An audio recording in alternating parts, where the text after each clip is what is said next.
Hi! Hello! Welcome back to Tejas kitchen and vlogs. ఇవాళ మన ఛానల్‌లో రెసిపీ వచ్చేసి నాకెంతో ఇష్టమైన మలిద ముద్దలు.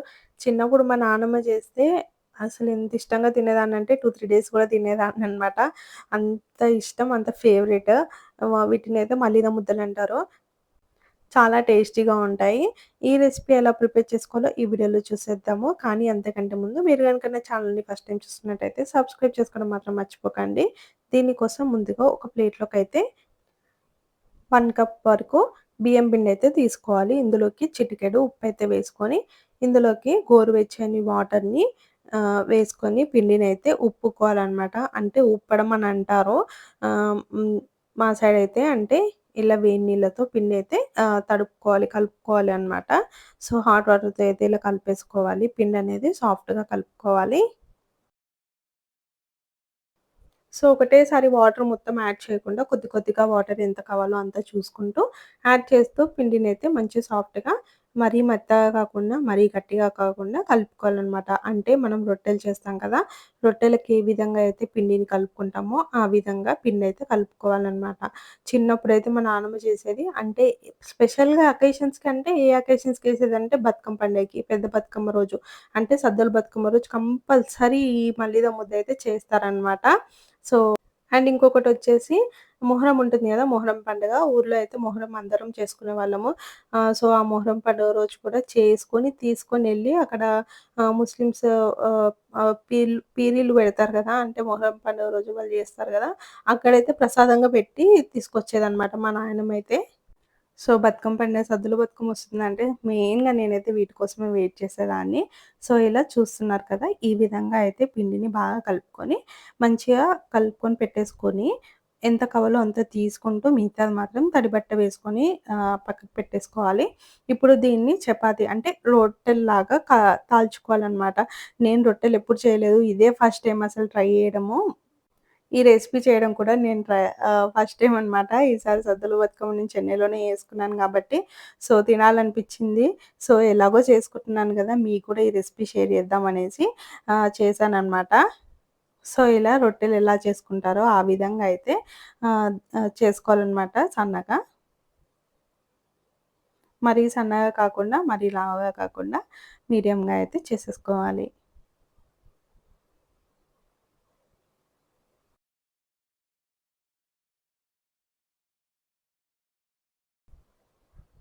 సో, ఇక్కడొకైతే నేను ప్రతి వీడియోలోనే చెప్తున్నాను.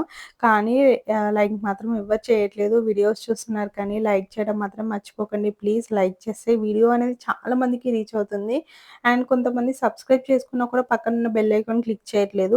బెల్ ఐకాన్ క్లిక్ చేస్తే ఏంటంటే నేను ఇలా వీడియో పెట్టగానే మీకు అలా నోటిఫికేషన్ వస్తుందనమాట. సో, దానివల్ల మీరు తొందరగా వీడియో అనేది చూసేయొచ్చు.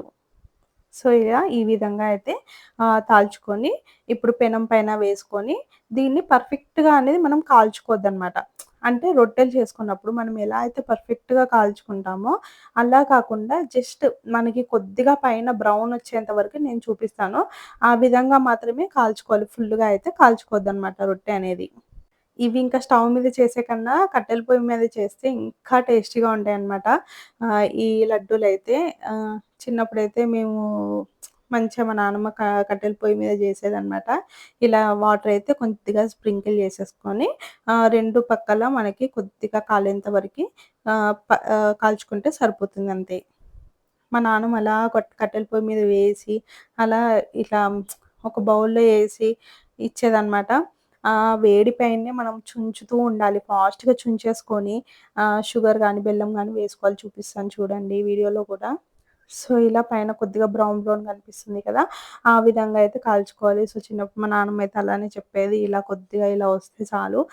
అంతకు మించి ఇంకా కాల్చొద్దు. కాలిస్తే మనకేంటంటే ముద్దలు కట్టడానికి అవ్వదు. అండ్ సాఫ్ట్‌గా కూడా ఉండదనమాట స్వీట్ అనేది. సో, ఈ విధంగా అయితే మనము రొట్టె అయితే కాల్చుకోవాలనమాట. ఇప్పుడు నేనైతే అంటే ఇక్కడ వీడియో తీస్తూ అక్కడ ఫాస్ట్‌గా నేనైతే చేయలేను కదా! సో, ఇక్కడ ఎలా చేయాలి చెప్తాను చూడండి. ఒక హాట్ బాక్స్‌లోకైతే తీసుకుంటున్నాను. తీసుకొని దీనిపైన మనకి షుగర్ వేసుకోవాలి.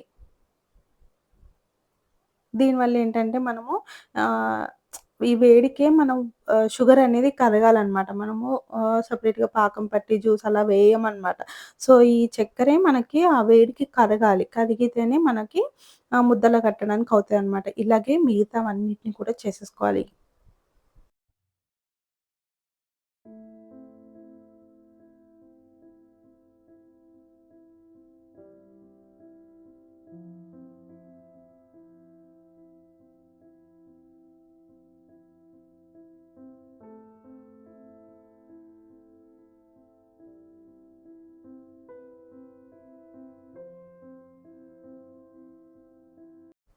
సో, ఈ విధంగా ఒక్కొక్కటి చేసుకుంటూ, ఒక్కొక్క దానిపైన షుగర్ వేసుకుంటూ, అన్నిటిని పెట్టుకుంటే మనకి షుగర్ అనేది కరుగుతుందనమాట.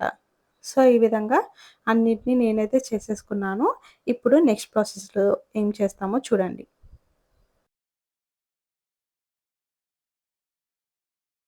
సో, చెప్పాను కదా! ఇలా వేయడం వల్ల మనకి షుగర్ అనేది కరుగుతుందని. చూసారు కదా! ఈ విధంగా అనమాట. ఇప్పుడు వీటిని ఏం చేయాలంటే మనము వేడిగా ఉన్నప్పుడే వీటిని ముక్కలు ముక్కలుగా చేసుకొని ముద్దలైతే కట్టుకోవాలి. లేదంటే చల్లగా అయిపోతే మాత్రం మనకి కట్టరాదనమాట. చిన్నప్పుడైతే చేతులు కాలినా సరే, ఇలా మా నానమ్మ చెప్పాను గదా! వేస్తుంటే మేమిలా చుంచి ఫాస్ట్‌గా చేసేవాళ్ళం. ఇక్కడ నా వల్ల అవ్వట్లేదు. సో, మా హస్బెండ్ హెల్ప్ అయితే తీసుకున్నానిక్కడ. సో, ఇలా ముక్కల్లాగా చేసేసుకొని దీన్ని బాగా కలుపుకోవాలి.